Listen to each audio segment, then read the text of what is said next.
Hello प्यारे बच्चों, आज हम सीखने वाले हैं हमारे आसपास के पदार्थ। ये रसायन विज्ञान का एक टॉपिक है जो कि आपकी पुस्तक कक्षा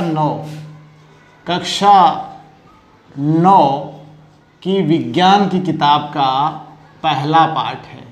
विज्ञान की किताब का अध्याय प्रथम, अध्याय फर्स्ट है हमारे आसपास के पदार्थ। हमारे आसपास के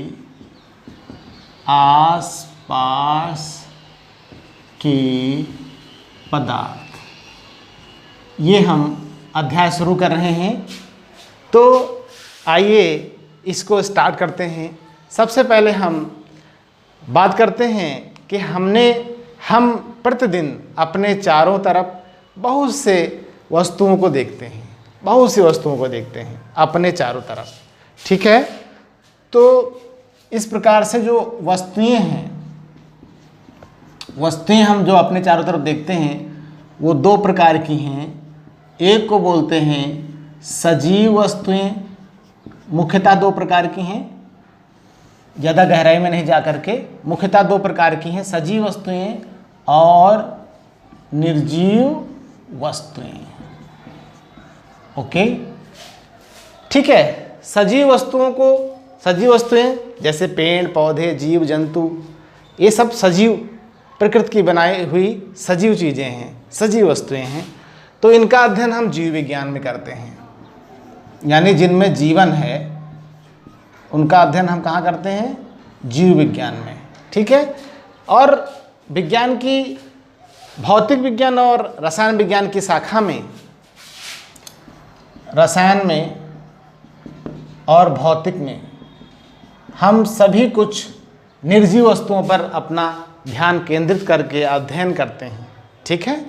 तो निर्जीव वस्तुएं और सजीव वस्तुएं, हम अपने चारों ओर जो वस्तुएं देखते हैं वो दो प्रकार की हैं। पहला है सजीव वस्तुएं और दूसरा है निर्जीव वस्तुएं। ठीक है। निर्जीव वस्तुओं को हम पदार्थ भी कहते हैं। क्या कहते हैं इन्हें? हम पदार्थ भी कहते हैं। निर्जीव वस्तुओं को हम पदार्थ भी कहते हैं। ठीक है। और सजीव वस्तुएं बहुत सारी हैं। सजीव और निर्जीव में अंतर क्या है? देखिए, सजीव और निर्जीव में अंतर क्या है? सजीव व निर्जीव। ठीक है। मान लीजिए ये हमारे पास एक मार्कर है। ठीक है, ये मार्कर है और एक इतना ही बड़ा पौधा भी हो, दोनों को एक साथ एक महीने के लिए रख दिया जाए तो ये मार्कर इतना ही बड़ा रहेगा, परंतु पौधा वृद्धि कर जाएगा। पौधा जो है वो कुछ बड़ा हो जाएगा। तो यानी सजीवों का जो लक्षण है वृद्धि करना भी है। तो सजीव और निर्जीव में एक मुख्य अंतर हो गया। दूसरा, पोषण करते हैं।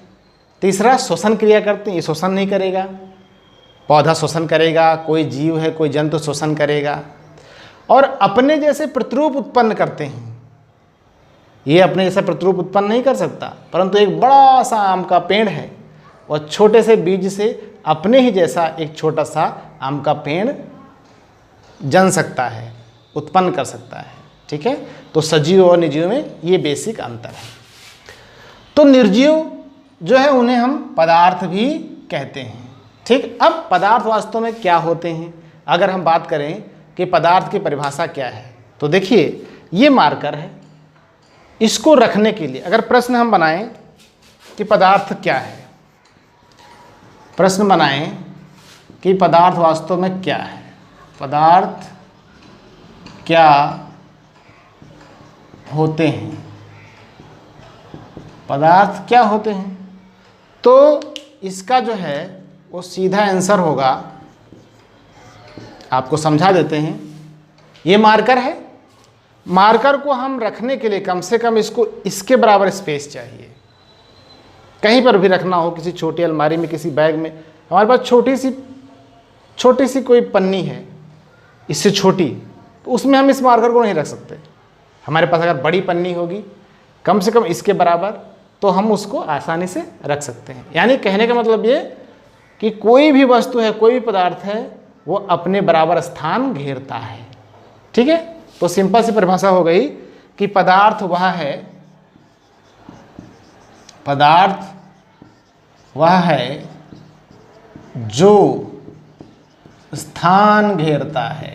पदार्थ वह है जो स्थान घेरता है। और सभी पदार्थों में पदार्थ की मात्रा भी होती है। जैसे इसमें कुछ पदार्थ की मात्रा होगी, आलू लेने जाते हैं तो कुछ पदार्थ की मात्रा होती है, आलूओं की मात्रा होती है, उनको हम द्रव्यमान कहते हैं।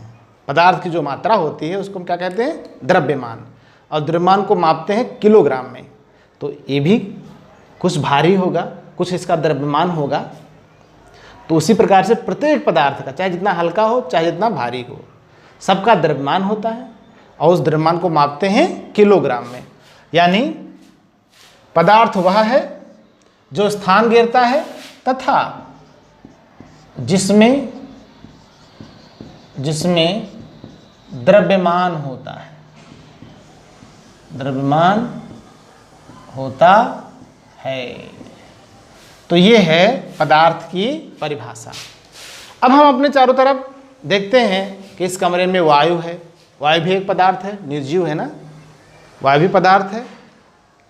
और आसपास जल भी देखते हैं, जल भी पदार्थ है। जल द्रव अवस्था में है, वायु गैस अवस्था में है। और भी तमाम से पदार्थ देखते हैं, जैसे लोहा है, सोना चांदी, ये सब ठोस अवस्था में है। तो हम अपने चारों तरफ 3 अवस्थाओं में पदार्थों को देखते हैं, ठोस अवस्था, द्रव अवस्था और गैस अवस्था।